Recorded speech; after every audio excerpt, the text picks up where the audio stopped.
We'll do the presentation, which will be as part of the stage reading with stage music. And then at the end, we'll do a Q&A. And then Stephen is so graciously hosting a reception during intermission. Well, there will be attended intermission that you can go downstairs and have some cake and partake in some beverage. And then that'll be it. But one more note. This show we are actually workshopping. Stephen and I are workshopping this show in New York City later on this summer. So this is the first tryout for us as far as we're concerned, and we're going to see what happens with it when we get into the city. So it's exciting. This is an exciting piece. Our acting ensemble, I'd like to introduce them to you right now. Rachel Nago, James Member,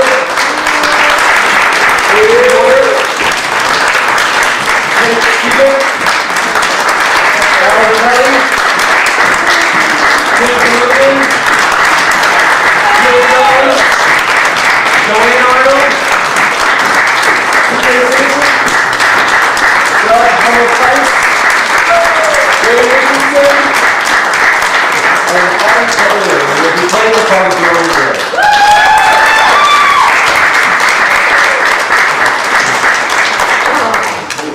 I'll wait.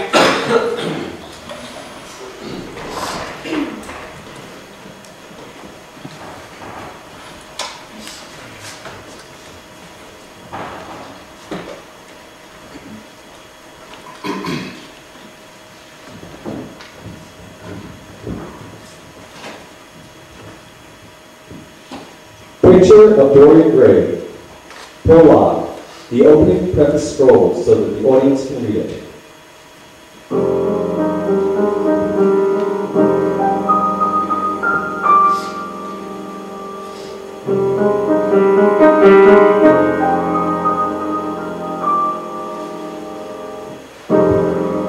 I sent my soul to the invisible.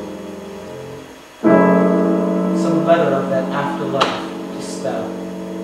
And after many days, my soul returned and said, "Behold, myself and heaven and hell."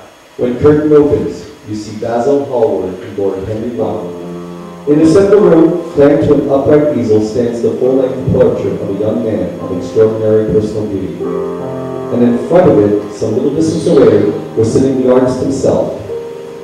As the painter looks at the picture, he smiles, which lingers there for a while.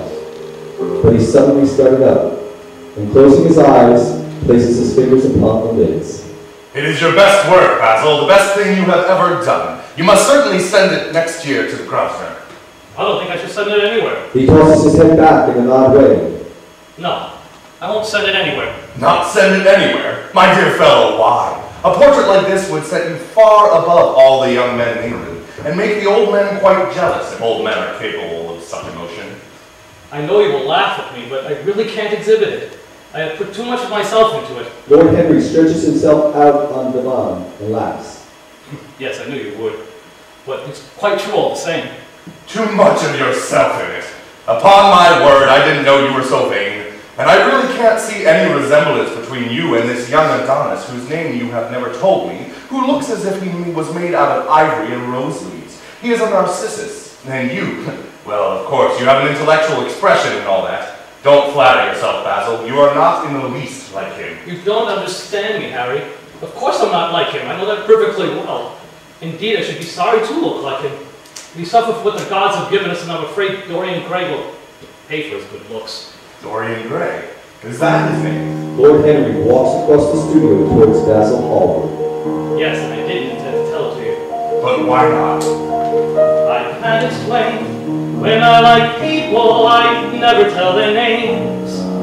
It's a silly habit, I dare say, but it seems to bring a great deal of romance into one's life. I suppose you think me awfully foolish about it. Not at all. You seem to forget that I am married, and that the one charm of marriage is that it makes a life of deception absolutely necessary for both parties. Basil strolling toward a door that leads to garden. I believe that you are really a very good husband, but you are thoroughly ashamed of your own virtues. You are an extraordinary fellow. You never say a moral thing, and you never do a wrong thing. Your cynicism is simply a pose. Being natural is simply a pose, and the most irritating pose I know. They exit out into the garden and ensconce themselves under a long bamboo seat that stands in the shade of a tall laurel bush. And don't try changing the subject. I want the real reason why you won't exhibit Dorian Gray's picture. I told you the real reason. No, you did not. You said it was because there was too much of yourself in it. Now, that is childish. Basil looking at him straight in the face. The reason that I've shown it in the secret of my own soul. Lord Henry laughing.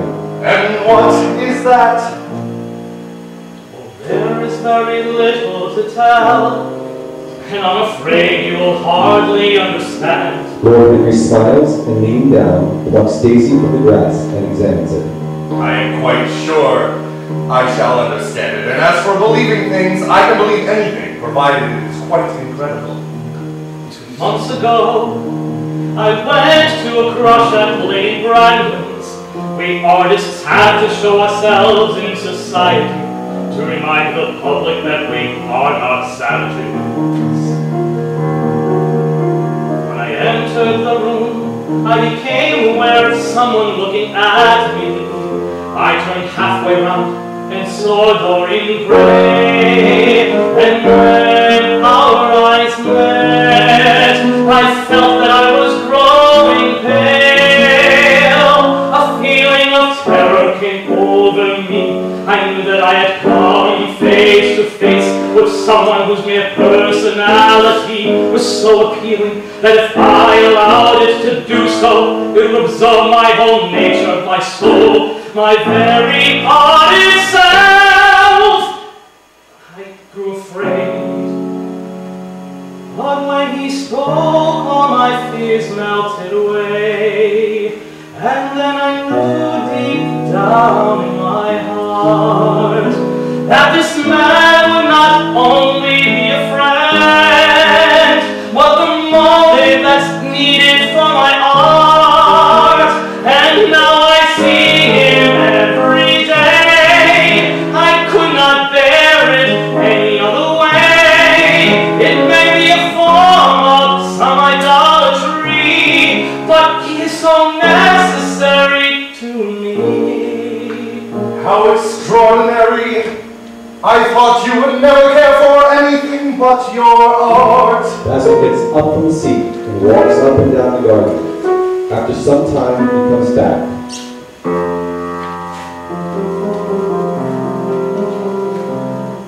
He is all art to me now.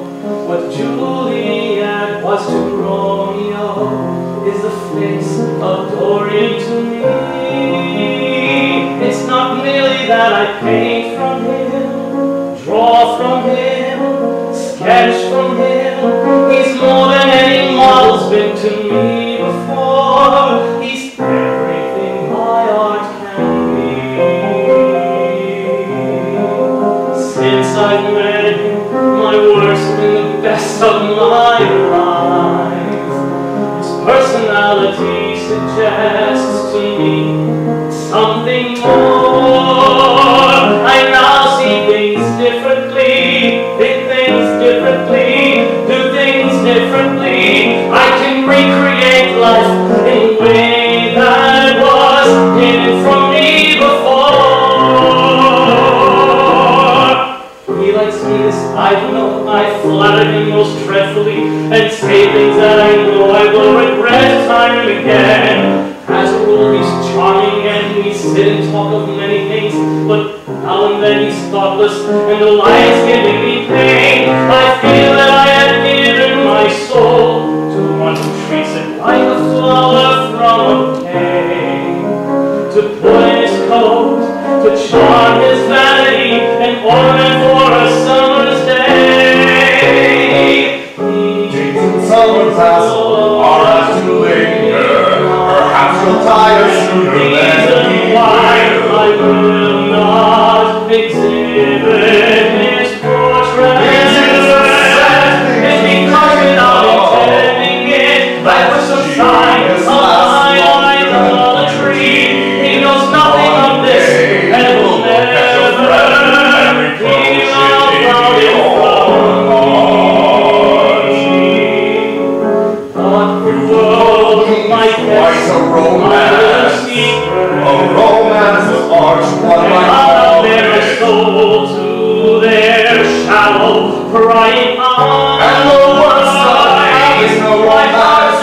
burning place, under that microscope, the privilege of my feelings, of my soul, of mine, and this unauthorized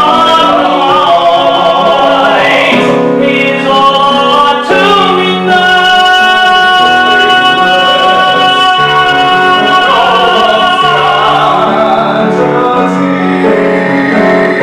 My art to me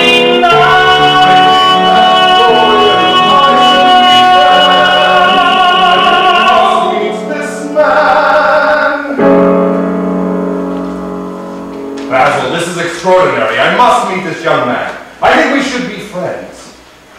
I don't want you to meet him. You don't want me to meet him? No. Dorian Gray is my dearest friend. Don't try to influence him. Don't take away from me the one person who gives to my art whatever charm it possesses. My life as an artist depends on it. Mind, Harry, I trust you. What nonsense you talk. As they enter, they see Dorian Gray. He is seated at the piano with his back to them, turning over the pages of a volume of Schumann's Four Scenes. You must lend me these, Basil. I want to learn from them. They are perfectly charming. That entirely depends on how you sit today, Dorian. Oh, I'm tired of sitting. I beg your pardon, Basil, but I didn't know you had someone else with you. He catches sight of Lord Henry. A faint blush colors his cheeks for a moment, and he starts up. This is Lord Henry Wotton, an old Oxford friend of mine. You have not spoiled my pleasure in meeting you, Mr. Gray. Basil has told me so much about you, I felt I had to meet you. All that exaggeration, I'm sure. On the contrary, one could say that Basil is as talkative as one of his paintings. Lord Henry flings himself down on the divan and opens his cigarette case. Basil has been busy mixing his colors and getting his brushes ready. He's looking worried, and when he hears Lord Henry's last remark, he glances at him, hesitates for a moment, and then says, Harry, I want to finish this picture today. Would you think it awfully rude of me if I asked you to leave? Lord Henry smiles and looks at Dorian Gray. Am I to go, Mr. Gray? Oh, please don't, Lord Henry. I see that Basil is in one of his sulking moods, and I can't bear him in sulks. Well, then I certainly shall not run away now that you have asked me. You don't really mind, Basil, do you? If Dorian wishes it, of course you must stay. Dorian Gray steps up on the dais with the air of a young Greek martyr and makes a little note of discontent to Lord Henry, to whom he has rather taken a fancy. After a few moments, he says to him, Have you really a very bad influence, Lord Henry? As bad as Basil says. There is no such thing as a good influence, Mr. Gray. All influence is immoral. Why do you say that? Because you have the most marvelous youth, and youth is the one thing worth having. I don't feel that way. No, you don't feel it now. Someday when you're old and ugly, when wrinkles appear on your face, it's then you'll feel it terribly. Yes, the gods have been good to you. What they give, they soon take away. You have just a short time to live fully, and you will if you heed what I say. Live, live, live for today, 'cause you don't know if there's a tomorrow. Feel all you can feel, 'cause your future is nothing but sorrow. We always searching for new sensations. This is the new hedonism. Live, live, my dear boy, just live. Time is jealous of you, and wars catch your roses and lilies. You'll become hollow-cheeked and dull-eyed.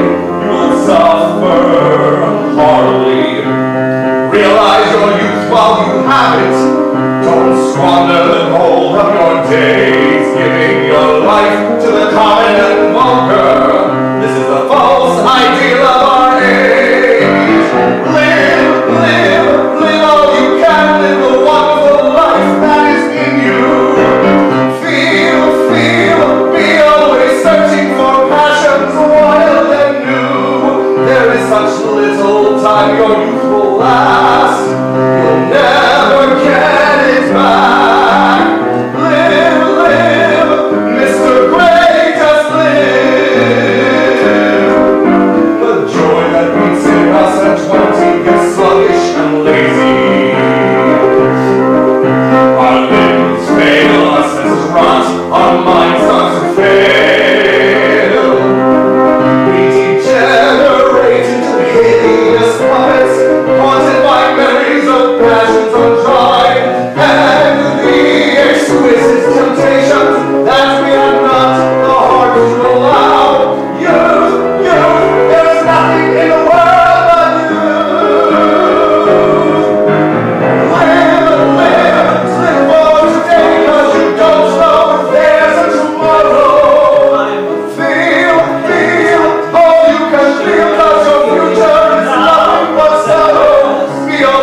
searching for new sensations. This is a hedonism. Live, my dear boy, just live. Just live. Just live. Just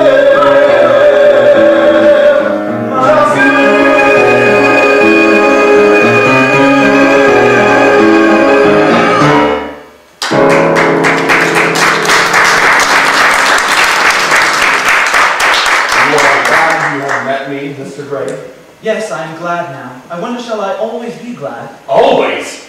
That is a dreadful word. It makes me shudder when I hear it.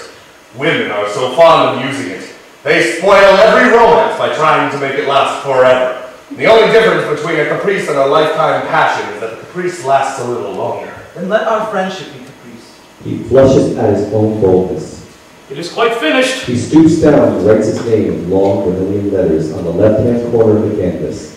Lord Henry comes over and examines the picture. My dear fellow, I congratulate you most warmly. It is the finest portrait of modern times. Mr. Gray, come over and look at yourself. The lad started, as if awakened from some dream. Don't you like it? Of course he likes it. Who wouldn't like it? It is one of the greatest things in modern art. I must have it. It's not my property either. Whose property is it? Dorian's, of course. How sad it is. I shall grow old and horrible, but this picture will remain always young. If it were the only other way, if I could be forever young, and the picture was to grow old, for that I would give everything. There is nothing that I would not give. I would give my soul for that.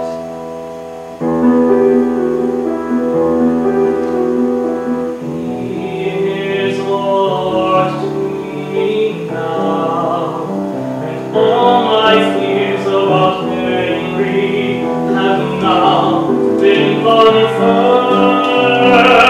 I know once he sinks his claws in him, spoils him, ruins him. The innocence that Dorian has now will disappear. The muse for my art will be gone. Fear for him.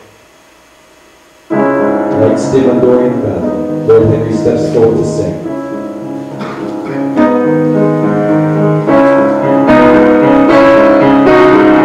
How intriguing, how enthralling, I've never met such a person before in my life. He's untouched, so delicately fragile, he's acting like someone who's never known pain and strife. What would happen if a person like me, knowing this, were to exert their power on his soul? It's a prospect that excites me, a person like Dorian, for me to have under control.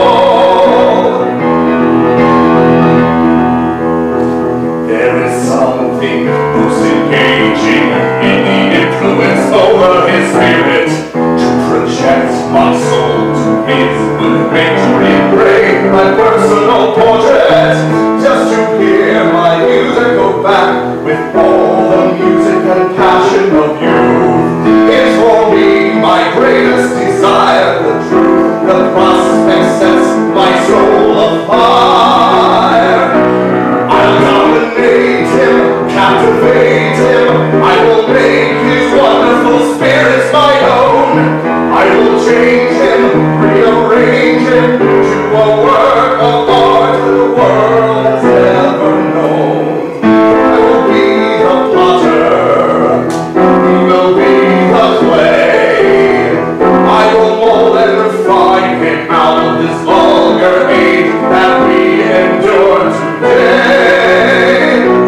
And he's as carnal in his pleasures and grossly common in his age.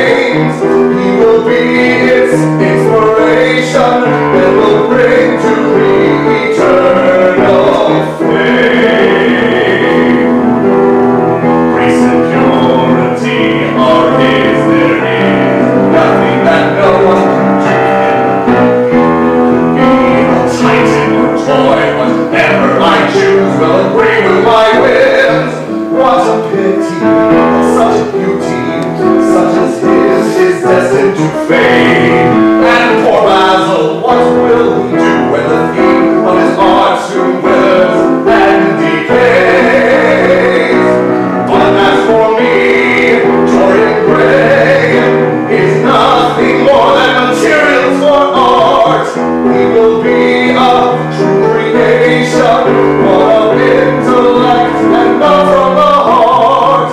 I'll awaken his soul, new passions to him I'll reveal, one to revel and thrive in.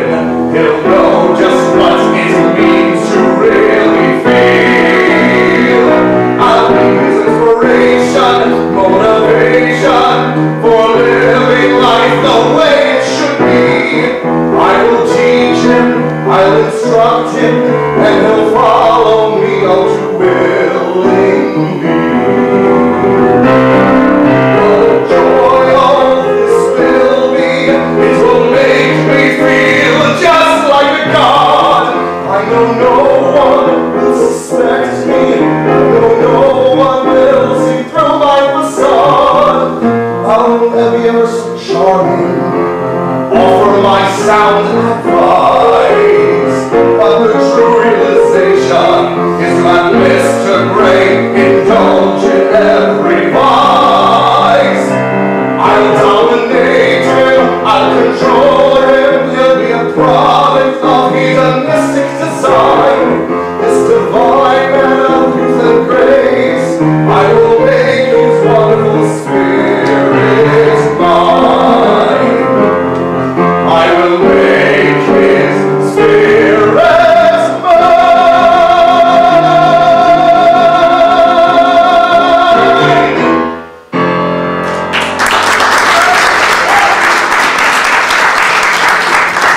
Scene 2. One afternoon, a month later, Dorian Gray is reclining in a luxurious armchair in the little library of Lord Henry's house.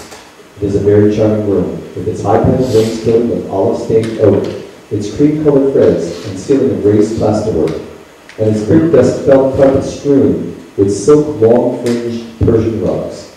On a tiny satinwood table stood a statuette by Vane. Some large blue china jars and a parrot tulips are arranged on the mantel shelf, and through the small leaded panes of the window streamed the apricot-colored light of a summer day in London. Dorian looks rather sulky. As with listed fingers, he turns over the pages of an elaborately illustrated edition of a known book that he has found in one of the bookcases. The formal monotonous ticking of the Louis XIV clock annoys him. At last he hears a step outside, and the door opens. So sorry I am late, Dorian. I went to look after a piece of old brocade in Wardour Street and had to bargain for hours for it. Nowadays people know the price of everything and the value of nothing. Let me introduce you to my wife, Lady Victoria. Darling, this is the Mr. Dorian Gray that I have been telling you about. So nice to meet you, Mr. Gray, but I'm afraid I can't stay. I must be going. Harry, you're dining out, aren't you, I suppose? So am I. Perhaps I shall see you at Lady Thornbury's. Perhaps. Lady Victoria huffs and then says, It was very nice meeting you, Mr. Gray. turning to Henry and saying that this in a most contemptuous voice. Harry. She exits. Never mind. Never marry, Dorian. Men marry because they are tired. Women because they are curious. Both are disappointed. Well then, Harry, you would think me the greatest fool of them all. And you know what? I don't even care, because I'm too much in love. Who are you in love with? With an actress. That is a rather commonplace, you. You would not say so if you saw her. Who is she? Her name is Sibyl Vane. Never heard of her. No one has. People will someday, however. My dear boy, women represent the triumph of matter over mind, just as men represent the triumph of mind over moral. Ah, Harry, your views terrify me. Never mind that. Tell me about her. I will tell you, Harry, but you mustn't be unsympathetic about it. After all, it never would have happened if I had not met you. Sibyl enters in a spotlight off to the side and sings. Sweet bird, thy early note is gay in woodland or glade.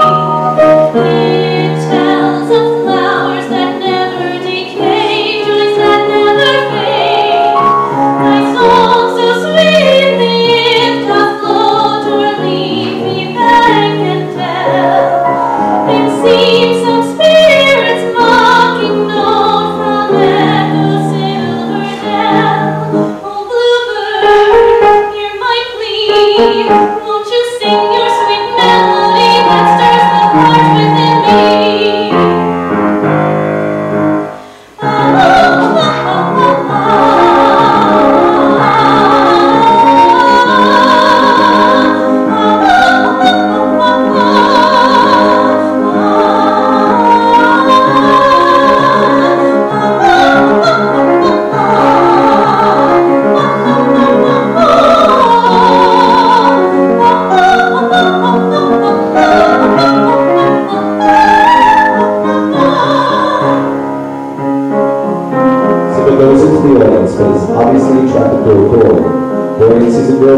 full of violets. He pays for a bunch and waits for an opportunity to give them to Sibyl. Sweet bird, I hear thy welcome call on your gentle wing. Now joyous swell, now gently fall, sweet warbler of spring. How many hours I sat and heard thy tender loving ray. Oh, thou didst sing some spirit bird from Eden lands away. Oh, bluebird, hear my plea. Won't you sing your sweet melody that stirs the heart within me?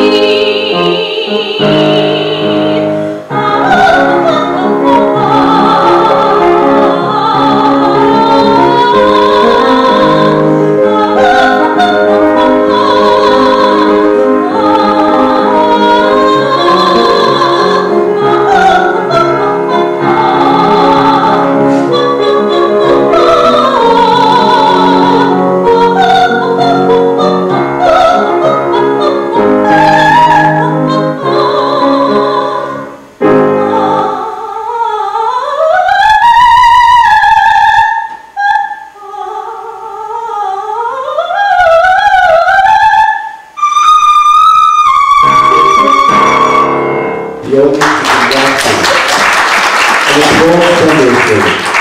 When she looks at Dorian, he tosses open a bouquet of violets. She picks them up, smells them, and smiles. They look lovingly in each other's eyes. The crowd disperses, and the manager notices them looking at each other. He brings Sibyl over to him. My lord, may I present Miss Sibyl Vane. Miss Vane, Thank you for the flowers. They're lovely. not anywhere near as lovely as you. Thank you, my lord. I assure you I'm nothing of the kind. You look more like a prince. I must call you Prince Charming. I thoroughly enjoyed your performance, Miss Vane. Thank you. Miss Vane, if I may be so bold, when I came here tonight, I didn't know what to expect.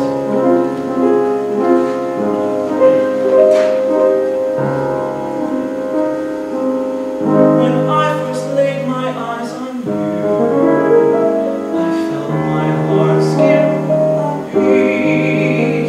I knew at once true love was real. You make me feel alive and complete. The moment that I saw your face, I knew that you would be the one to shower me in love's embrace. My charming prince, my life, my heart, salvation. Say you'll love me now and always. Say your heart is truly mine. I will love you now and always. Now and to the end of time. I will love you now and always. Everything I am is yours. All my heart's a place. There's one thing I know. Each day I love you even more. When I look into your eyes, I'm lost in time and space. Your face is the only thing I see.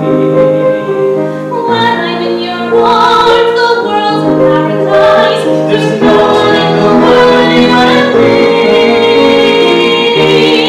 So say you'll love me now and always. Say this dream we're in is true.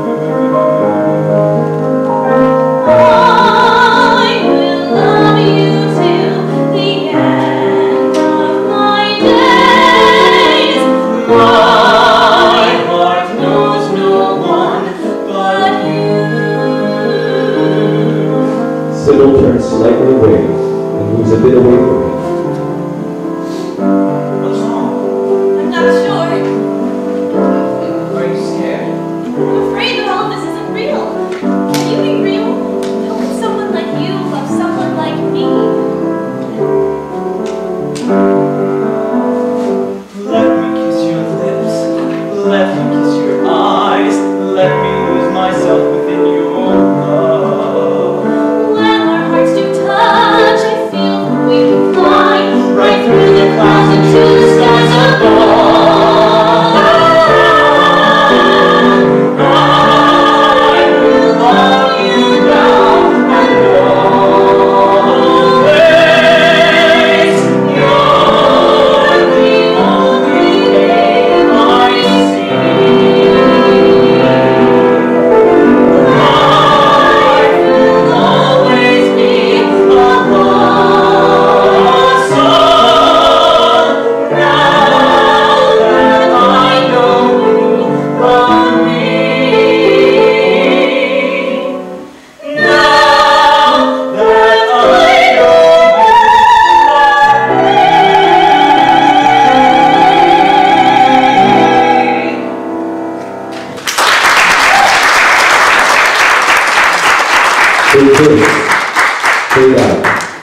Fade up on Lord Henry and Dorian is they're continuing his conversation.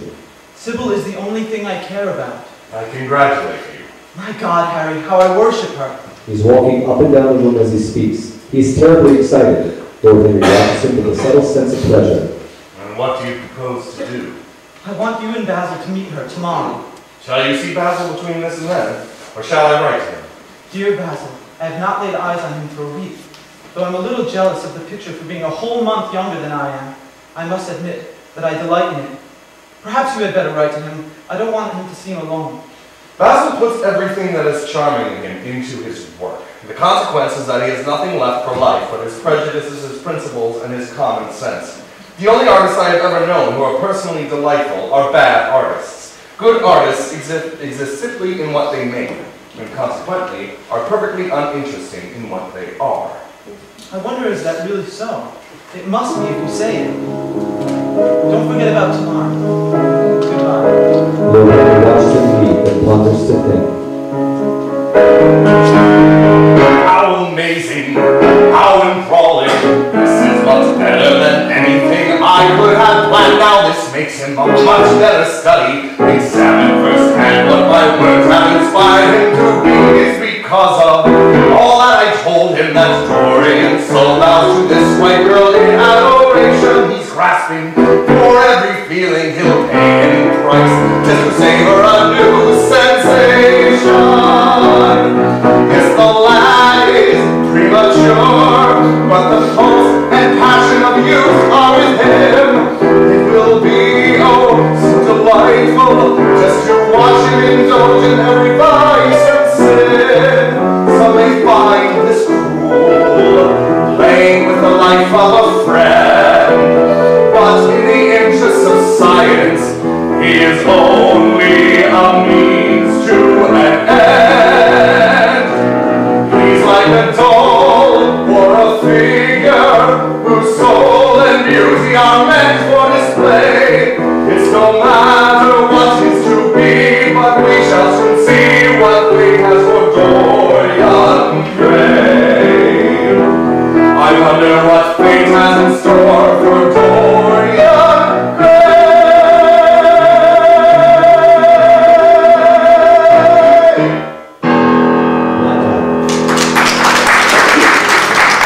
Scene 3.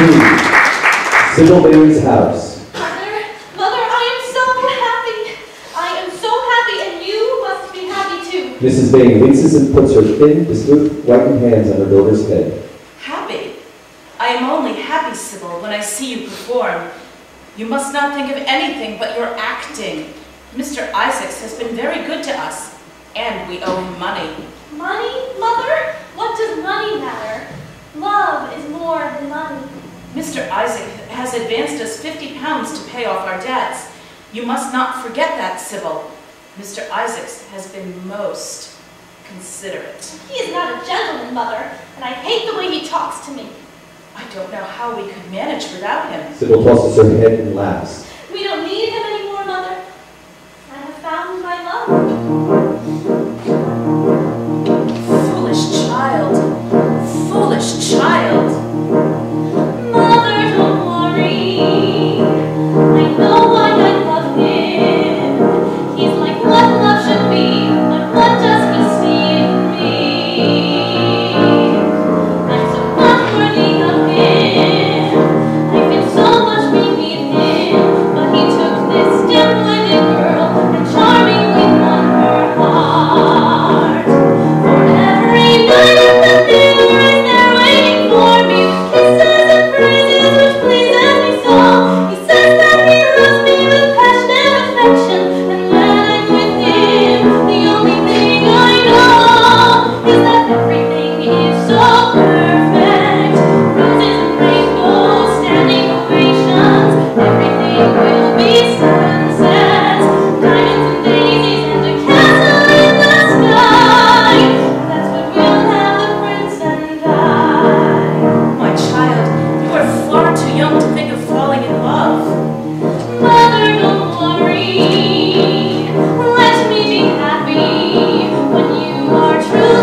Vane runs together and with one of those false theatrical gestures clasps her in her arms. At this moment the door opens and a young lad with rough brown hair comes into the room. He is a thick set of a figure, and his hands and feet are large and somewhat clumsy in movement.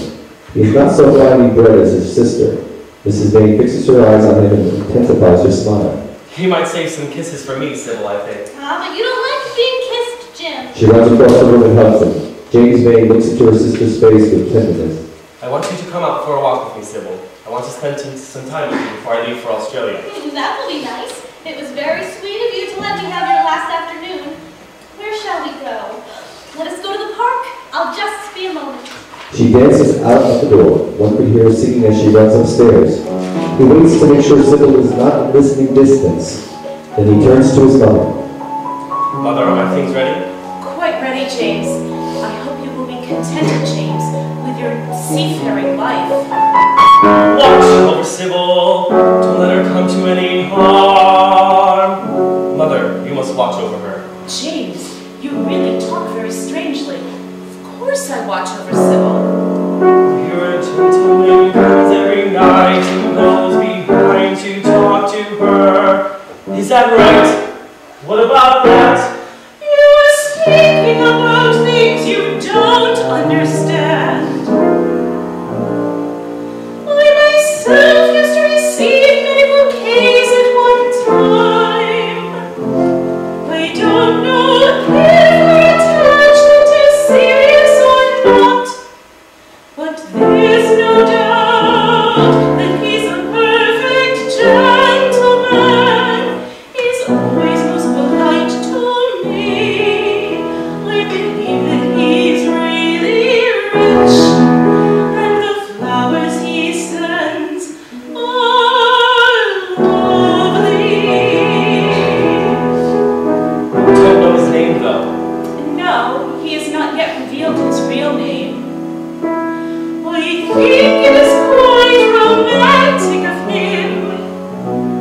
Watch over Sibyl, Mother. Watch over her. Lights fade out on Mrs. Vane, and Spot comes up on James and he sings his number.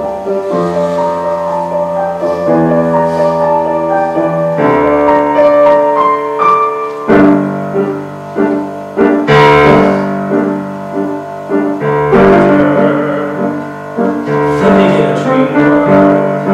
Tells me it's real. She has no feeling in her heart. All that appeals to her is how much money can be made from this deal. And Sibyl, she's innocent to know this. She's showing what we call naive. I just know in my heart that her gentleman of her ring sees this only as a game, and will only make her grieve.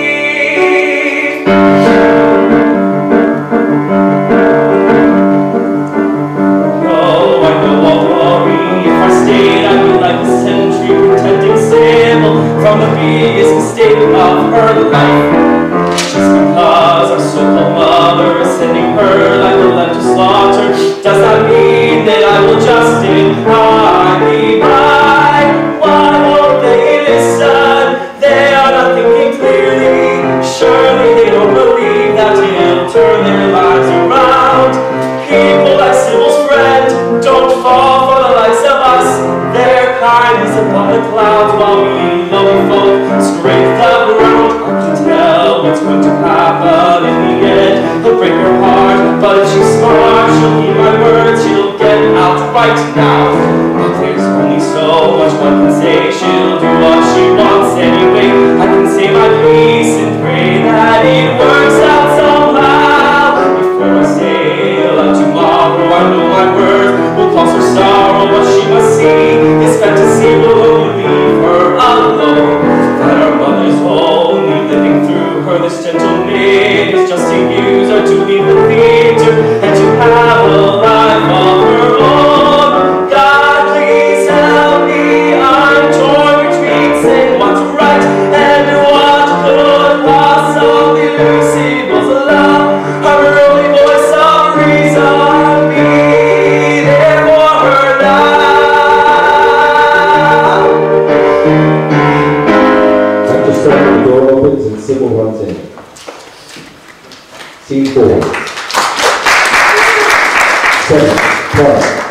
enter James and Sibyl, already engrossed in conversation. You are not listening to a word I am saying, Jim, and I am making the most delightful plans for your future. Do say something. What do you want me to say? Oh, that you will be a good boy and not forget us. You're more likely to forget me than I'm to forget you, Sibyl. What do you mean, Jim? Have a new friend I hear. Why have you not sent word to me about him? You were mad about him. Because you don't know. Stop, Jim! You must not say anything against him. I love him. Why? You don't even know his name. Who is he? I have a right to know. He's called Prince Charming. Oh, you silly boy, you shall never forget it. If you saw him, I know that you would like him. Everyone you know says the same, and I love him. Someday you will meet him when you come back from Australia. Oh, I wish you could come to the theater tonight. He's going to be there, and I'm going to surprise him by playing a special part just for him. And it is his only, my wonderful lover, my God of graces. How shall I play my special role for him?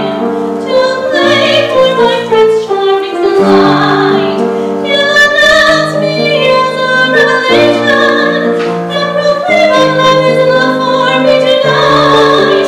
Lying alone and poor beside him, what does that matter in the grand scheme of things? When poverty creeps in at the door,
heart. You are foolish, Jim.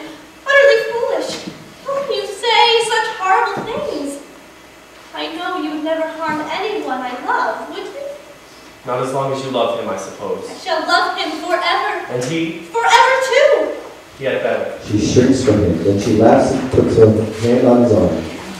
Scene 5, in front of the theater. All right, Harry, wait here. Now, will you please tell me why you brought me to this place? We're here because Dorian asked us to meet him here. Dorian? Why? He wants us to meet the girl he's engaged to. Engaged? Impossible. It's perfectly true. Last night, when I returned home from my Aunt Agatha's, I received a telegram from him stating that he was to be engaged. I was dashed. To whom? Some actress or other. I can't believe it. Dorian is far too sensible. Dorian is far too wise not to do foolish things now and then, my dear Basil. Marriage is hardly a thing that one can do now and then, Harry. But do you approve of it? You can't approve of it, possibly. It's some silly infatuation. I never approve or disapprove of anything. Dorian falls in love with a beautiful girl and proposes to marry her. Why not? Enter Dorian, who is wearing his evening cape. My dear Harry, my dear Basil, I've never been so happy. I hope you will always be very happy, Dorian. Thank you, Basil. You will always be like me, Dorian. I represent to you all the sins you have never had the courage to commit. What nonsense you talk, Harry. Let us go inside. Music starts. The house is crowded that night, and the fat man who meets them at the door is beaming from ear to ear with an oily, tremulous smile. He escorts them to their box. They take off their coats, waistcoats, and hang them over on the side. Another woman is ending the Bluebird song, who sings it not anywhere near how Sibyl sang it. Once she is finished, the stage audience gives her a mediocre applause, and the woman accepts it as if she's received a standing ovation. The manager is attempting to get the woman off stage, finally succeeds, and then goes to introduce Sibyl. My lords, ladies, and the rest of you lot, tonight's performance of Romeo and Juliet will not be seen tonight. In honor of our distinguished guest, Miss Sibyl Vane will be performing Salome. So without ado, please put your mitts together for Miss Sibyl Vane. An extraordinary amount of applause. The curtain opens and there is Sibyl, dressed in a light transparent robe, as is her companions, like an old pagan goddess. Her hair is interwoven with pearls and precious stones. She wears a crown on her head, along with a few other women as backup.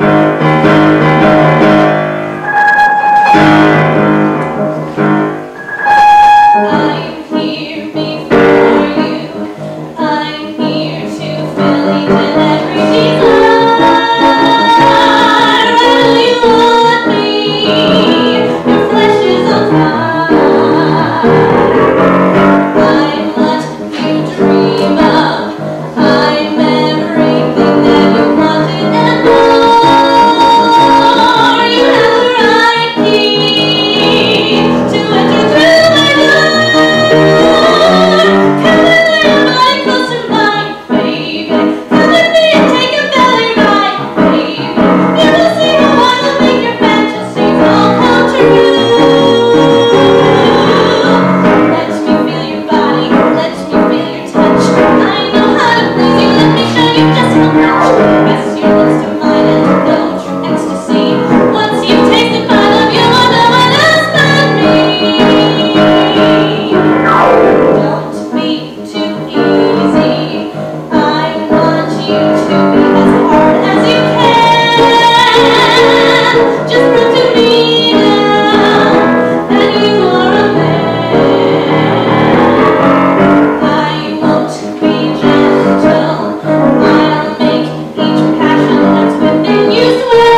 destitute of buttons. Firstly, that one position is assumed when he builds into another. The dancers hold wreaths and scarves in their hands, which wave and twine around one another. The whole dance will give expression to shameful passions. Let me feel your body, let me feel your touch. I love you, so let me show you just how much. That's your least you want, and we always want to see. I love you, I love me. Let me feel your body, let me feel your touch. I love you, so let me show you just how much. That's your least you want, and we always want to see. I love you, I love you,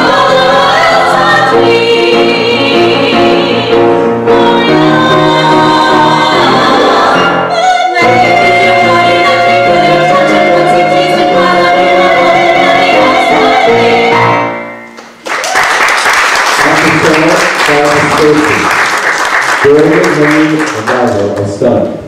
Lord Henry gets up from his chair and puts on his coat. She is quite beautiful, Dorian. Please don't say anything, Harry. I don't think I could bear it. Shall we go then? I'm going to stay. I'm awfully sorry that I made you waste your evening. I apologize to you both.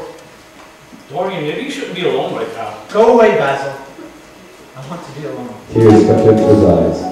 His lips tremble, and rushing to the back of the box, he leans up against the wall, hiding his face in his hands. Let's go. The two exit, and Dorian Gray is left alone. The girl enters with a look of triumph on her face. When she looks at him, an expression of infinite joy comes over her. He makes no answer. She comes across to him and with her fingers strokes his hair. She kneels down and presses his hands to her lips. He draws them away, then he goes to the door.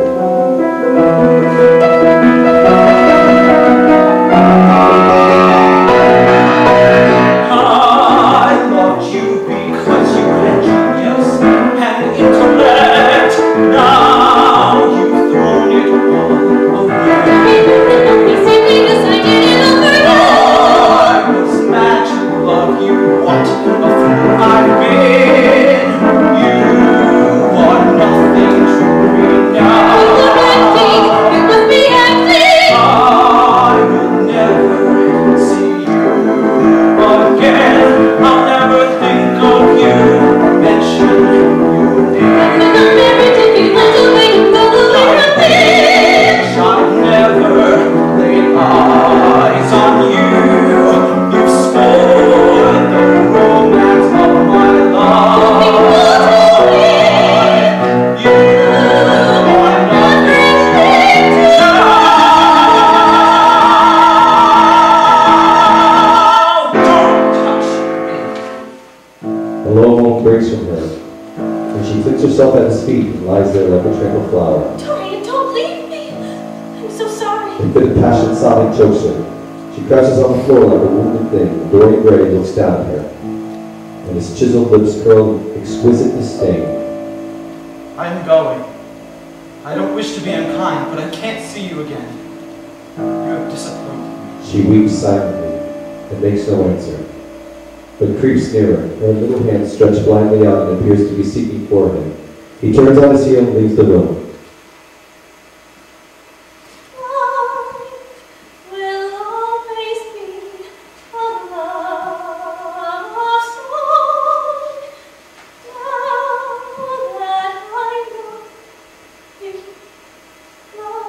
She throws herself prostrate on the floor in front of him, laughing. Scene 6. Scene opens as he's turning the handle of the door. His eyes fall upon the portrait Basil Hallward had painted of him. He starts back as if in surprise. He takes off his coat and goes over to the picture and examines it. The face appears to him to be little changed. The expression looks different. One would have said that there was a touch of cruelty in their mouth. Am I imagining things? He turns round and walking to the window draws up the blind. The bright dawn floods the room and sweeps the fantastic shadows into dusky corners where they lay shuddering. But the strange expression that he had noticed in the face of the portrait seems to linger there, to be more intensified ever.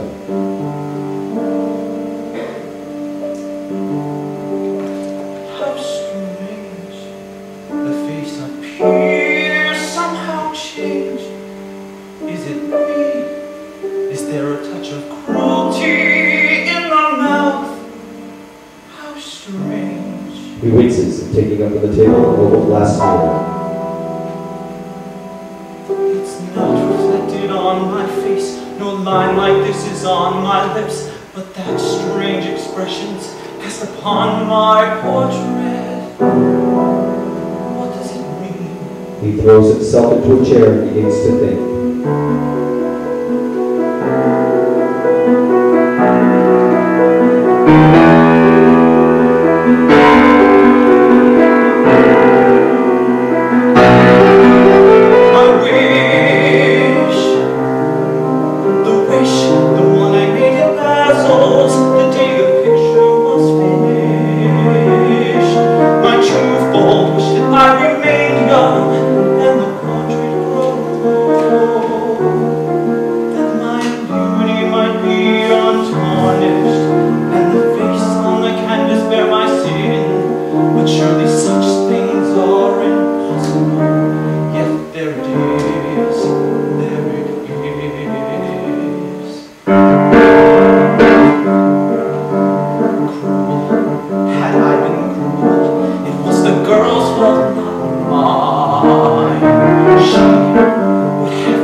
Shuffling through letters that he has in his hands. Obviously not interested in any letters, he throws them on the table.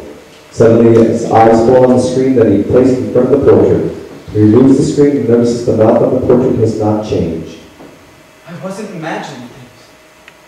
The picture is altered. Suddenly there's a knock on the door. My dear boy, I must see you. Let me in at once. I'm so sorry, Dorian. He makes no answer at first, but remains quite still. The knocking still continues and grows louder. He puts the screen in front of the portrait and opens the door. Do you mean about Sibyl Vane? Yes, of course. Tell me, did you see her after we had left? Yes. I felt sure you had. Did you make a scene with her? I was brutal. Perfectly brutal. But it's all right now. I'm so glad you take it in that way. But how are you going to begin? By marrying Sibyl Vane. Marrying Sibyl Vane? But my dear Dorian! Yes, Harry. I know what you're going to say. Something dreadful about marriage. Don't say it. She's to be my wife. Your wife? Dorian, didn't you get my letter? I wrote to you this morning and I sent the note down by my own man. Your letter? It's with the others on the table. I have not read it yet. You know nothing then. What do you mean? Lord Henry walks across the room and sits down by Dorian, takes both his hands in his own and holds them tightly. Dorian, my letter. Don't be frightened. It was to tell you that Sibyl Vane is dead. A cry of pain breaks from the lad's lips. He leaps to his feet, tearing his hands away from Lord Henry's grasp. Dead? Sibyl dead? It's not true. It is quite true, Dorian. It is in all the morning papers. I wrote down to you to ask you not to see anyone till I came. There will have to be an inquest, of course, and you must not get mixed up in it. I suppose they don't know your name at the theater. If they don't, it is all right. Dorian does not answer for a few moments. He is dazed with horror. Oh, Harry, I can't bear it. Tell me everything at once. I have no doubt it was not an accident, though it must be put that way to the public. It seems that as she was leaving the theater with her mother, about 12:30 or so, she said she had forgotten something upstairs. They waited some time for her, but she did not come down again. They ultimately found her lying dead on the floor of the dressing room. She had swallowed something by mistake. I should fancy it was cyanide, as it seems her death was instant. Harry, how awful! Yes, it is very tragic. So I have murdered Sibyl Vane. Murdered her as surely as if I cut her little throat with a knife. She had no right to kill herself. It was selfish of her. My dear Dorian, the only way a woman can ever reform a man is by boring him so completely that he loses all possible interest in life. If you had married this girl, you would have been wretched. Of course, you would have treated her kindly, but she would have soon found out that you were absolutely indifferent to her. And when a woman finds that out about her husband, she becomes either dreadfully untidy or wears very smart bonnets that some other woman's husband has to pay for. And I assure you that the whole thing would have been an absolute failure. Harry, why is it that I cannot feel this tragedy as much as I want to? I don't think I am heartless. Do you? It is an extremely interesting question. I fancy that the true explanation is this. It often happens that the real tragedies in life occur in such an inartistic fashion that they hurt us by their violence, their perfect incoherence, their want of meaning, and their lack of convention. They affect us just as rudeness affects us. They give us an impression of force and disarray. But when tragedy with elements of beauty crosses our lives, we're no longer the actors, but the spectators of the play. Or rather, both. What is it that has really happened? Someone has killed herself to love you. I wish that I had endured such a display. I know that the experience would have made me in love with love for the rest of my days. All the people that have adored me, which by the way there have not been many, but there have been some that just insist on living on. After I care for them or they for me. They all become stout and so tedious that when I meet them they go in at once and besiege me with all kinds of braveness and asinine conversation. It's a wonder I say, they babble and prattle, you'd think it would add up to something, but in actuality it comes down to nothing. It's just a creation of bad evolution. That awful memory of woman. It was terribly cruel to her, you forget that. She will never come to life again now. No, she will never come to life again. She has played her last part. You must think of her death in that dressing room as a strange fragment from a tragic work of art. When you think of it, the girl never really lived.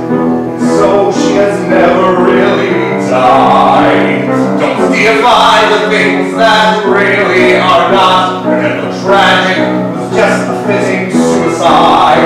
To you she was always a dream that had flirted her place, but the moment she touched real life she had parted, with her as well as she passed away. It was bound to happen, so mourn all you like for Ophelia, lament over Juliet, and do not waste one more tear over Sibyl. She was more unreal than the parts in a play. What she did was melodramatic. But what do you expect from a woman?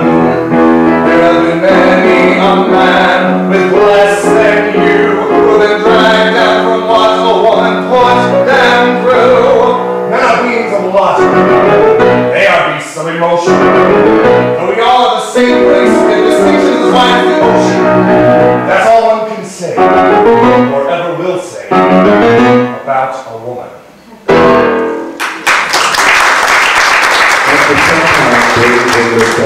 Life has everything in store for you, Dorian. There is nothing that you, with your extraordinary good looks, will not be able to do. But suppose I became haggard and old and wrinkled. What then? Aha, then, my dear Dorian, you would have to fight for your victories. We are only at the beginning of our friendship, Dorian. Goodbye. I shall see you soon. As soon as Lord Henry leaves, Dorian rushes to the screen and draws it back. Change. What a romance this has been. She often mimicked life on the stage. Then death itself has touched her and taken her with him. How had she played that dreadful last scene? Did she curse me as she died? No, she has died for love of me, and love for me is just a bond. She has atoned for everything by the sacrifice of her life.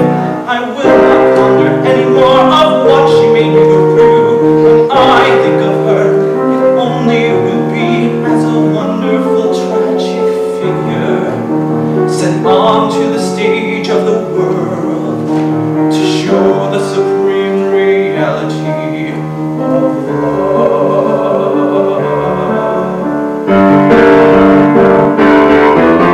The time has come to make my choice, or has my choice already been made?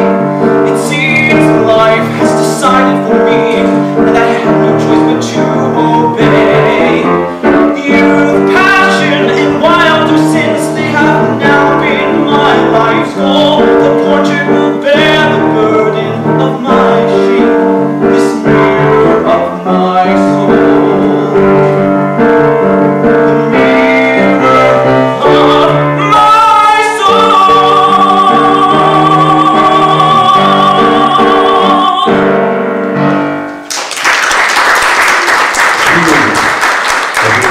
As the morning, Basil Hallward is shown into the room. I'm so glad I have found you. Where have you been? I've been around. You've been around. The woman you claim to have loved is dead, and you talk as if Stop, Basil! I won't hear it. What is done is done. What is past is past. You call yesterday the past. Something has changed you completely. It's all Harry's influence, I see that. I owe a great deal to Goes to the Harry. window, looks out there for a few moments. I owe a great deal to Harry, Basil. More than I owe to you. You only taught me to be vain. Well, I am punished for that, or I will someday. I don't know what you mean, Basil. What do you want? I want the Dorian Gray I used to paint. I am what I am. There's nothing more to be said. I can never sit to you again, Basil. It's impossible. But you must come to sit me with yourself again. I can't get on without you. Do you mean to say you don't like what I did of you? Where is it? Why have you pulled the screen in front of it? It is the best thing I've ever done. The light was too strong on the portrait.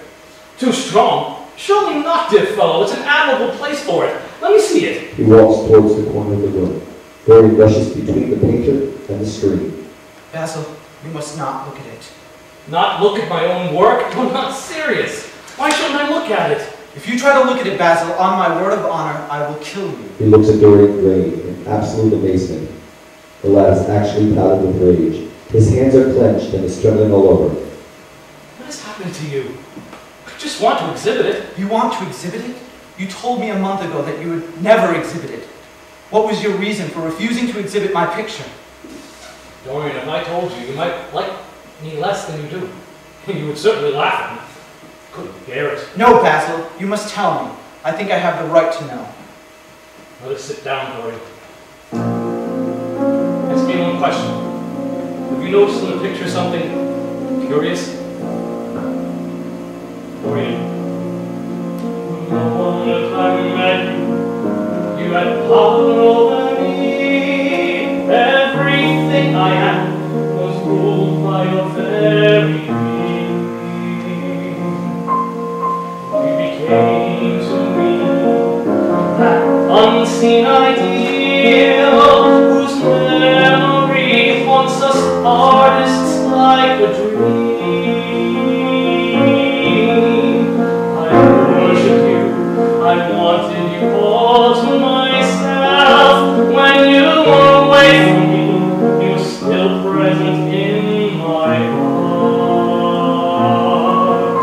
If I had told you this, you would not have understood. I hardly understood it myself, in my mind and in my heart. Then one fatal day, I had to paint your portrait. But as I worked, every brushstroke revealed my secret. I felt I told too much, it would not be seen by prying eyes. No one would judge me, only God who sees into my soul and mind. Well, after a while, I thought that I was wrong, that I was just imagining things, an artist's oversensibility.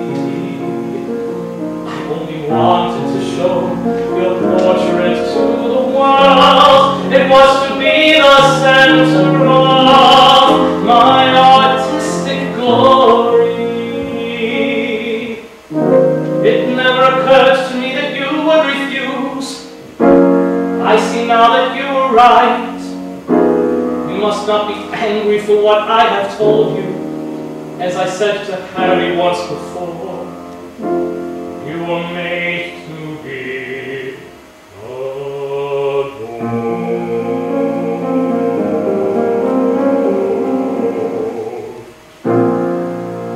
Dorian Gray. Dorian Gray draws a long breath. You don't know what it cost me to tell you all that I've told you. What have you told me? Simply that you felt you admired me too much? That is not even a compliment. It was not intended as a compliment. It was a confession. It was a very disappointing confession. But I must never sit to you again. There's something fatal about a portrait. It has a life of its own. I'm sorry you won't let me look at the picture once again. That can't be helped. I couldn't understand what you feel about it.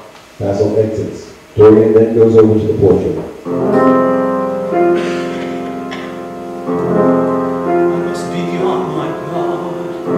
Nothing like that can happen again. It would be mad to allow you to be seen by anyone who had access. Dorian starts to think of a plan.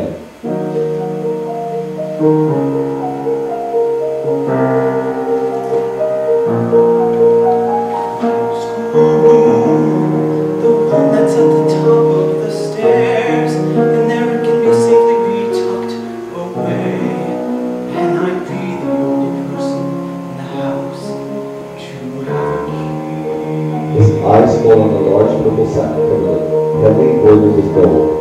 It looks like it served as a pall for the dead. He drapes the thing over the painting.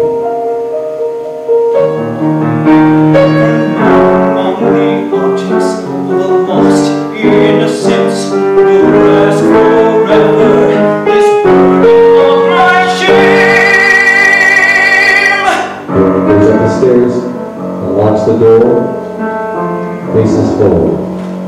Blackout. End scene, end of Act 1. There will be a 10-minute intermission.